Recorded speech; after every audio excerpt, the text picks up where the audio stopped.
Hello everyone, and welcome to another how-to video for ACES. This time we're talking about improving insulation and draft proofing for your school. So many of you will have inherited a school that has buildings of different ages and different insulation levels. Generally, the newer the building, the better the insulation. And it's really those from the 1980s and earlier where there may not be the full levels of insulation you'd expect now. But some benefits of improving insulation include in the winter, it obviously helps retain heating and comfort in the building. Insulation itself reduces heat loss. That's what its function is. And that happens in colder weather as well as moderate weather.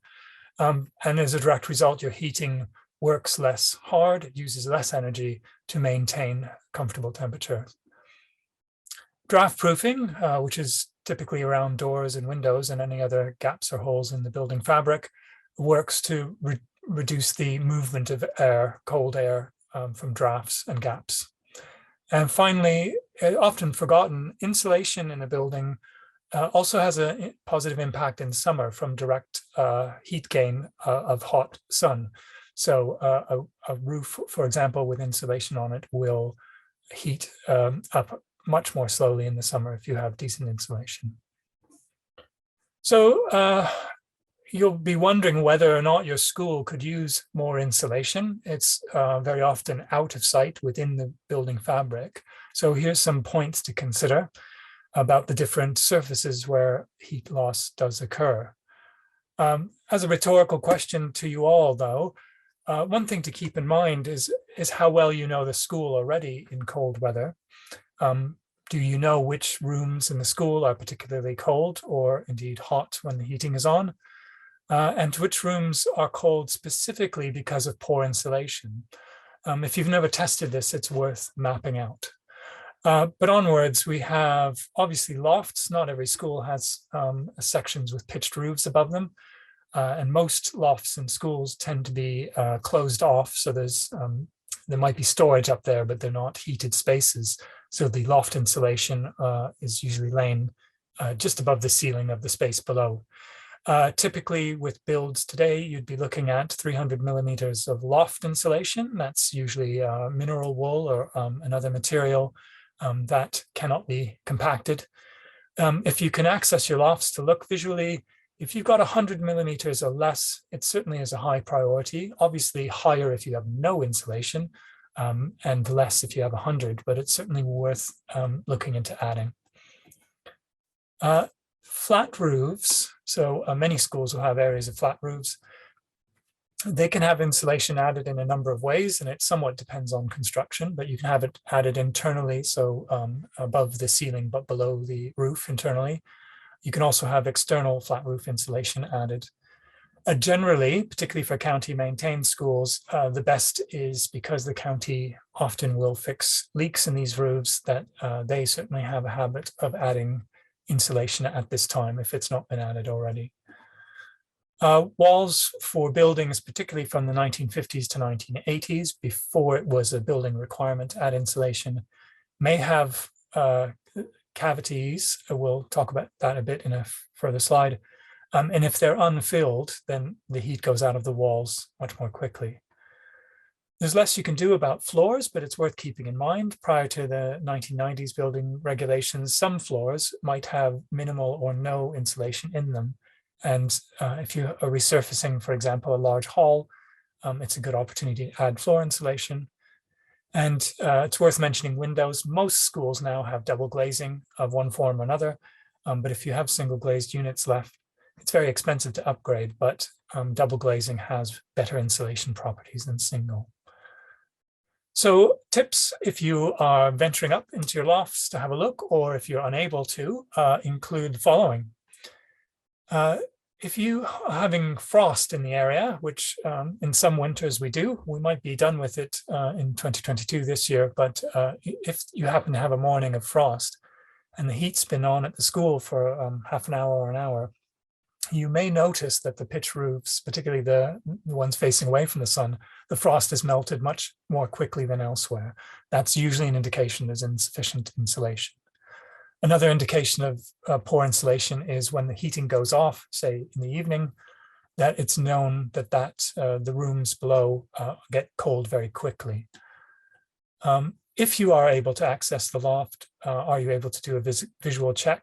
So that's to try and measure the depth of the loft insulation. And you're looking to see 300 millimeters or 30 centimeters. So if it's less than that, then as we mentioned, that might be worth addressing. If there's boards for storage, you may need to raise the boards or find a place in the loft where you can have a look at the insulation depth, or just take a guess as to how thick the joists are there. So tips for the cavity wall insulation. In the image here, you can see the brick pattern of this wall, and this happens to be a building built in the 1970s, where the bricks are offset from each other, and it's only at the very corners, you can just see in the bottom right there, where the bricks are turned sideways. So that might indicate that there's a single layer of bricks, and there'll be a gap on the inside and another layer of bricks, and there'll be a wall cavity. If the bricks are turned sideways throughout, then it's what we call a double skin brick wall, and it won't have a cavity. So again, it's buildings 1950s to the early 80s. We think it's about mid 1980s where it became part of the building regulations. So it may already have been, insulation may have already been added, but in some cases it hasn't. There are other ways that we'll mention to check. So there's the brick pattern. If all the bricks are lengthways and it's those building ages, there may be an unfilled cavity. Another thing to look is in the mortar between the bricks, if there are signs of holes or plugs, usually 2 at a time, somewhere near there, might mean that a survey was carried out in the past. That information may be lost, but it also may be a sign that they used those holes to install wall insulation inside. The only other way is to have kept a record. If you happen to have a loft in the wall above where you suspect there to be cavities, you can sometimes go to the edge of the loft and see down through the double bricks to see if there is in fact any insulation inside. It will either be insulation boards or like loft insulation. Couple of notes here. A loft, flat roof and wall insulations, if you're looking to add insulation, you always need to consider moisture issues that might be caused. So we recommend using only qualified contractors if you happen to be self-funding. I add that because the County Council's facilities team very much does make sure that moisture issues are addressed. Right, moving on to another often forgotten issue is your boiler rooms. So most of your boiler rooms will have some pipework insulation, but very often oddly shaped sections of hot pipework are not insulated. So have a look in your boiler room when the heating is on. Is there heat coming out in the boiler room? Does it feel hot to you? And if so, what's that coming from? You might find that it is valves, like in the image here, a little bit blurred, flanges, which are when a valve doesn't have a valve on it, or a pipe has been sort of branched off and stopped. And the pumps themselves that pump the water through the heating system, whether there's insulation on those. They're mostly available now in the way of covers. And if you're having trouble finding them, please do contact ACES, but they are available. And also we'll be launching a limited fund for some boiler room insulation later in the month of January. So look out for that on the ACES newsletter. These are some thermal images of boiler rooms where the temperature range is 59 to 60 degrees. You can see the lighter orange and yellow bits are flanges and valves that are not covered. So that's heat loss occurring in your boiler room. Many boiler rooms are external facing, so that heat's just going outside. But even if it's inside the school, it's not going to the radiators in the rooms that need that heat the most. So in effect, it's wasting energy. And finally, this is a picture of what those valve covers look like. The reflective thermal material, often strung or velcroed on to the valves to help heat loss. So that's best practice in boiler room. As we say, if you go into a boiler room when the heating's on and the boiler room is cool, you're doing very well with boiler room insulation. Finally, tips for draft proofing. As you can see in the image here, this is a set of modern doors with double glazing, but there's a half centimeter gap all the way up the door. This might be because there was some insulation on that and it has fallen off, and it's very easy for you to add it. So I would say check your exterior facing doors and windows every year to see if this kind of thing is going on with seals and draft proofing. If so, add some. You can purchase it from DIY stores.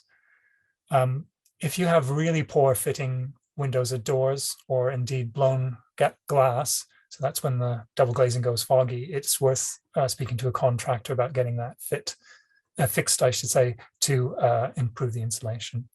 Finally, here's a thermal image taken in January of 2022 of modern windows, where you can see the light yellow line between the windows. That was some heat loss occurring because the window seals, while they were still there, were ill-fitting. So that's even with modern windows. So to summarize that rush through the world of insulation, here's some actions that you can take. Do check your lofts, if you have any, walls, floors, and boiler rooms for insulation to see if they can be improved. Check the doors and windows for drafts.